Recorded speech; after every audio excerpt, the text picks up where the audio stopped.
والصلاة والسلام على أشرف الأنبياء والمرسلين وعلى آله وصحبه ومن تبعهم بإحسان إلى يوم الدين.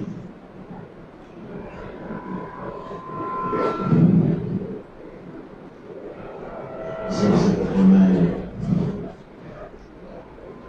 جناب عدنان صاحب وزیر مجھے پارٹی کے تمام عہدیداران ان کے دوست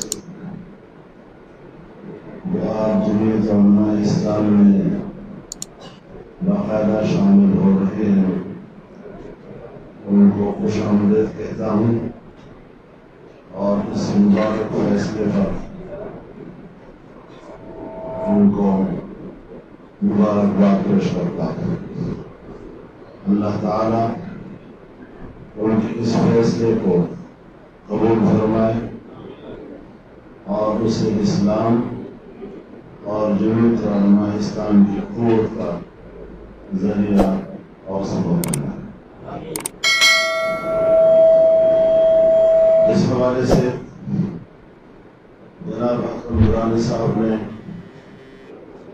جتنی باتیں کی ہیں میں ان کی تمام باتوں کی تائید کرتا ہوں۔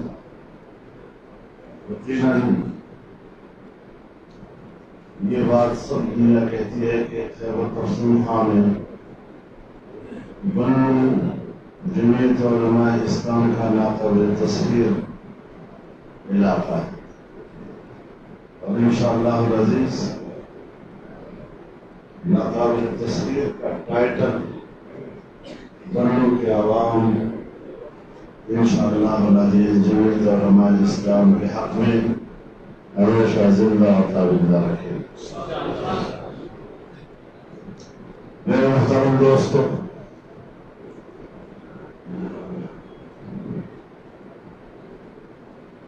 یہاں پر چند روز پہلے بٹگرام سے بھی وہاں کے علاقائی بڑی اہم شخصیتیں جمعیت علماء اسلام میں شامل ہوئی ہیں۔ جب بھی ہم نے یہاں کوئی فنکشن کیا ہے، یہاں کا میڈیا اس بات کا گواہ ہے کہ وہ صرف ایک پریس کانفرنس نہیں ہوتی، کوئی پارٹی فیصلوں کی یہاں پر اعلان نہیں ہوتے، بلکہ وہاں پر شمولیتیں بھی ہوتی ہیں اور لوگوں نے ایک بار پھر جمعیت علماء اسلام سے امیدیں وابستہ کی۔ آپ جانتے ہیں چاہے خیبر پختونخوا میں ہو، چاہے سندھ میں ہو، پنجاب میں ہو یا بلوچستان میں، جب بھی کسی اجتماع میں یا کسی ملین مارچ میں جمعیت نے عوام کو آواز دی ہے تو تاحد نظر انسانوں کا سمندر نظر آیا ہے اور یہ عمومی طور پر پاکستان میں جمعیت علماء اسلام کی قبولیت اور مقبولیت کی علامت ہے اور اللہ سے یہ دعا ہے کہ پاکستان کے عوام جو ہم سے توقع وابستہ کر رہے ہیں، اللہ تعالی ہمیں بھی ان کی توقعات پر پورا اترنے کی توفیق عطا فرمائے۔ میرے محترم دوستو، جب سے یہ حکومت آئی ہے ہم بار بار اس موقف کا اعادہ کرتے ہیں کہ یہ ناجائز حکومت، یہ عوام کی منتخب حکومت نہیں ہے اور نہیں آج تک ہم نے اس ناجائز حکومت کے ہاتھ پر بیعت کی ہے اور نہ ہم ان کے ہاتھ پر بیعت کرنے کے لیے تیار ہوں گے۔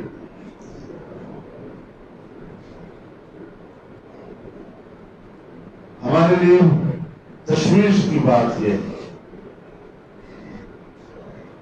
کہ ہمارے طاقتور ادارے ایسی ناجائز حکومت کے لیے سہارا بنے ہوئے ہیں.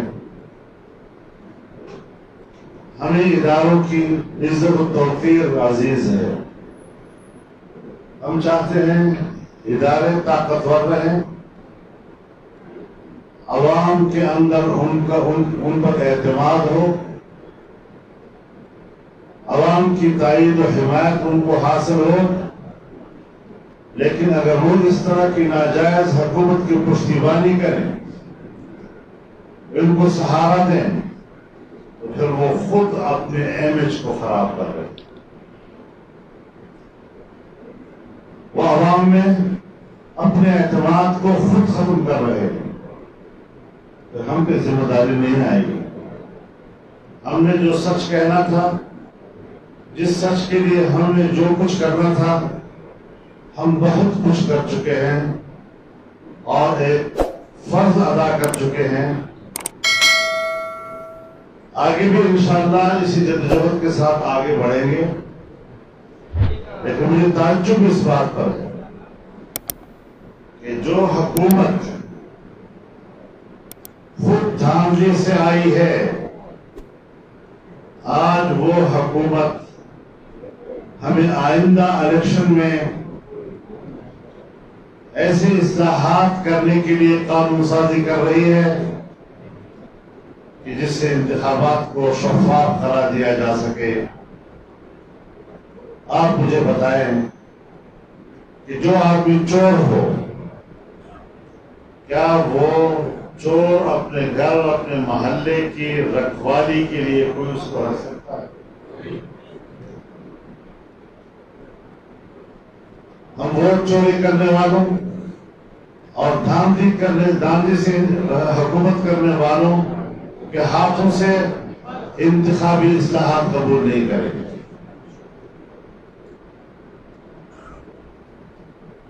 کوئی ایک مشین ہے الیکشن مشین، الیکٹرانک مشین لا رہے ہیں. وہ بھی آپ خود اندازہ لگائیں، الیکشن کمیشن قبول نہیں کر رہا. الیکشن کمیشن نے اس پر 37 اعتراضات کیے ہیں. جرمنی میں کسی زمانے میں اسی مشین سے الیکشن ہوئے، مستقل پابندی لگا دی کہ آئندہ اس پر الیکشن نہیں ہوگی. لیکن ان کا خیال یہ ہے کہ ہمیں ایک بار پھر اقتدار میں آنا ہے اور اس کے لیے ہم نے دھاندلی کے لیے مشین کو استعمال کرنا ہے. پھر کہتے ہیں اوورسیز پاکستانیوں کو ووٹ کا حق ملنا چاہیے. ہم اوورسیز پاکستانیوں کو پاکستانی سمجھتے ہیں. پاکستان سے ان کی وفاداری کا میں بار بار مشاہدہ کر چکا ہوں. بہت پاسپورٹ میں نے یورپ کے کیے ہیں، خلیجی ممالک کے کیے ہیں، اور مجھے پتا ہے کہ پاکستانی ملک سے باہر اپنے ملک کے لیے کتنا فکر مند رہتا ہے. پاکستانیوں کی تفصیلات سے ہمارا ملک چلتا ہے. لیکن آج اس وقت ان کی تفصیلات بھی نہ ہونے کے برابر ہے. وہ آپ کی حکومت پر اعتماد کرنے کو تیار نہیں. یورپ میں جو لوگ رہتے ہیں، ہر ملک کے اپنے قوانین ہوتے ہیں. کسی ایک ملک کے اندر ایک پولنگ بوتھ مقرر کرنا ممکن نہیں. مختلف عرب ممالک میں وہاں کے پاکستانی مختلف قوانین کے تحت پابند ہیں. کوئی نظام وہاں پر طے نہیں ہوا. مطلب یہ کہ لاکھوں پاکستانی باہر رہتے ہیں اور ہم ان کا ووٹ بڑی آسانی کے ساتھ دھاندلی کے ذریعے اپنے حق پہ ڈلوا سکتے ہیں. لہذا بڑا دھوکہ دیا جا رہا ہے. پچھلے الیکشن میں نوجوان نسل کو دھوکہ دیا گیا، نوجوان نسل کو سبز بار دکھائے گئے. آج اوورسیز کو دھوکہ دیا جا رہا ہے. آج اوورسیز کو سبز بار دکھائے جا رہے ہیں. ووٹ کے نام پر ان کی ہمدردی حاصل کی جا رہی ہے.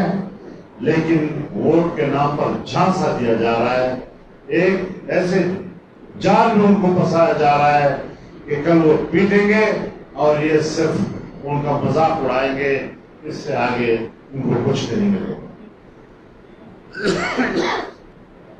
تو اس لحاظ سے بھی ہمارا موقف بڑا واضح ہے کہ ہم ان لوگوں کو انتخابی اصلاحات کے لیے حق دینے کو تیار نہیں۔ میرے محترم دوست، معیشت کسی ریاست کے لیے اساس کی حیثیت ہے۔ جہاں امن نہیں ہے، جہاں ہمارے ملک کی سیاست، آپ یقین جانیے کہ افغانستان میں تو کوئی حکومت ہے جس کو دنیا بھی سمجھتی ہے کس کی حکومت ہے، لیکن یہاں تو یہ بھی معلوم نہیں کہ کس کی حکومت ہے۔ آج آپ بازار میں جائیں، دکاندار اب مجبور ہے کہ اپنی مرضی سے قیمت کا تعین کرے اور بازار میں قیمت کنٹرول نام کی کوئی چیز نہیں ہے موجود۔ حکومت کی رٹ ختم ہو چکی ہے، معیشت تباہ و برباد کر دی ہے۔ ایک طرف سی پیک کا معاہدہ ہم نے کیا، پاکستان میں چین سے بہت بڑی انویسٹمنٹ آئی، لیکن اس حکومت نے اس کو برباد کر دیا، اور امریکہ اور مغرب میں بھی ہماری کوئی مدد نہیں۔ پیسہ ہمارا ڈوب چکا ہے، اور اس وقت پاکستانی روپیہ $1 کے مقابلے میں 172 اور 73 روپے تک پہنچ چکا ہے۔ کیا غضب ہے آخر؟ کیا اس ملک کے ساتھ کھلواڑ کیا جا رہا ہے؟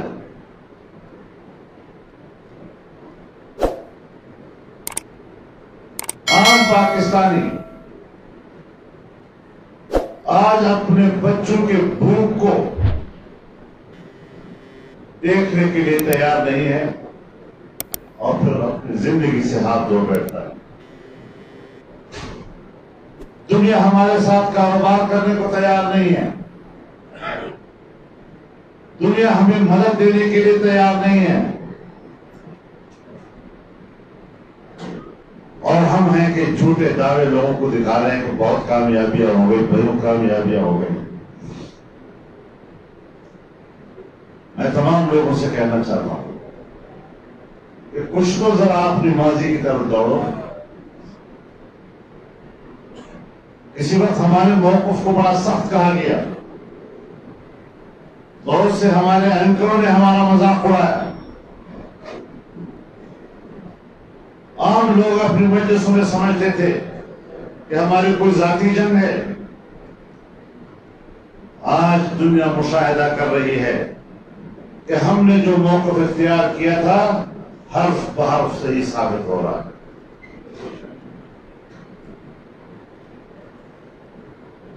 لوگ دھوکے میں نہ آئیں، صحیح بات کو سمجھنے کی کوشش کریں۔ ملکیں دو چیزوں سے چلتی ہے، امن و امان سے اور خوشحال معیشت سے۔ اگر امن و امان نہیں ہے اور خوشحال معیشت نہیں ہے تو پھر ریاست ایک کھوکھلی چیز ہے، اس کی کوئی حیثیت نہیں رہتی دنیا میں۔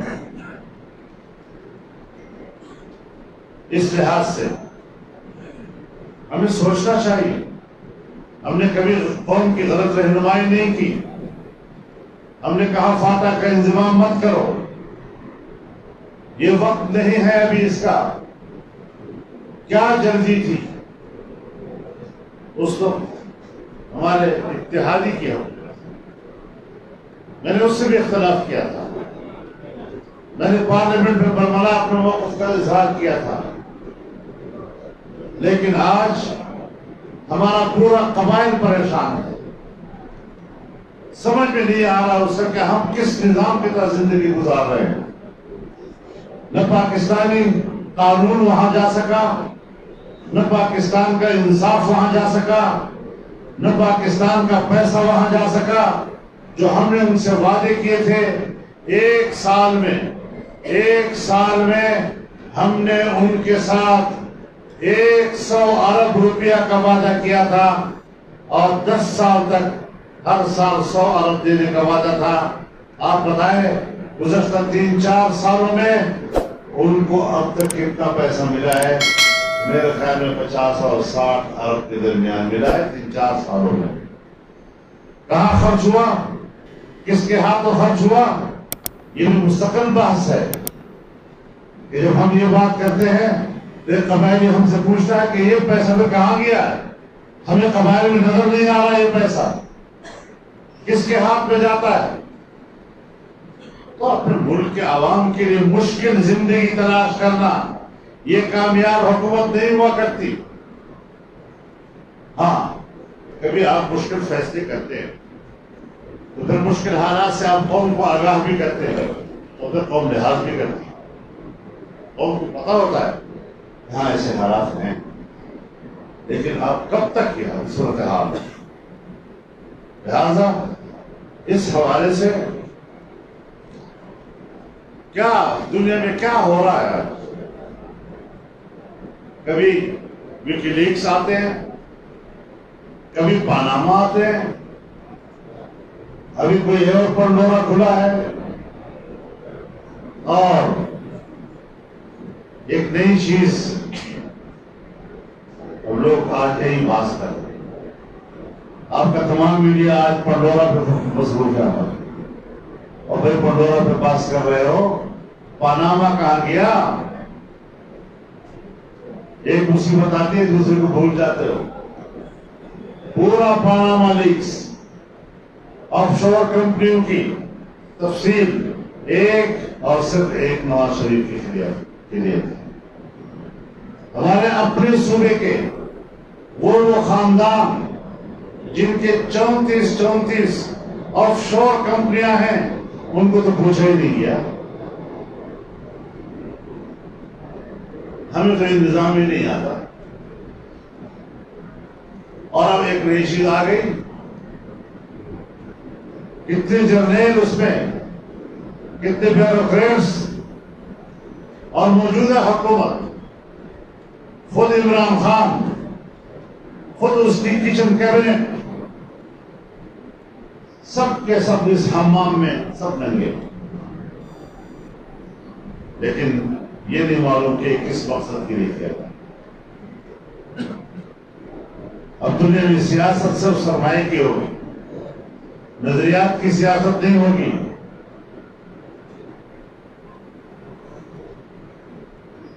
سرمایہ ہی گھومے گا، اور پھر اسی میں یہ لوگ اپنے لیے لابی پیدا کریں گے، اور پھر جس کو چاہیں اسی لابی میں سے کچھ وفادار پیدا کریں گے اور ان کو حکومتیں دیں گے۔ پھر عجیب کھیل کھیلا جا رہا ہے۔ مجھ سے کسی نے پوچھا کہ آپ کا رد عمل کیا ہے؟ میں نے کہا ہمارا رد عمل کیا ہو سکتا ہے؟ ماں ہیچ نہ داریں ہمیں ہیچ نہ داریں، دستار نہ داریں ہمیں پیش نہ داریں۔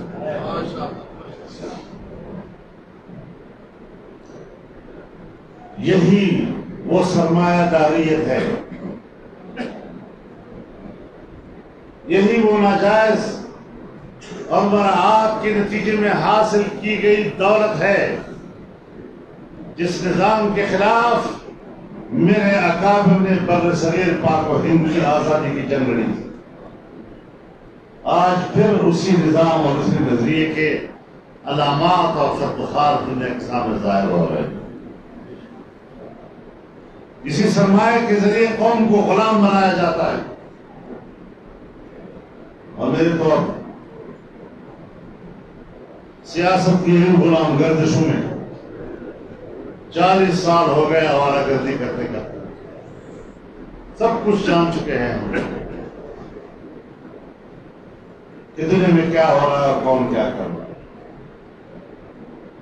کس طرح اپنے وفادار پیدا کیے جاتے ہیں۔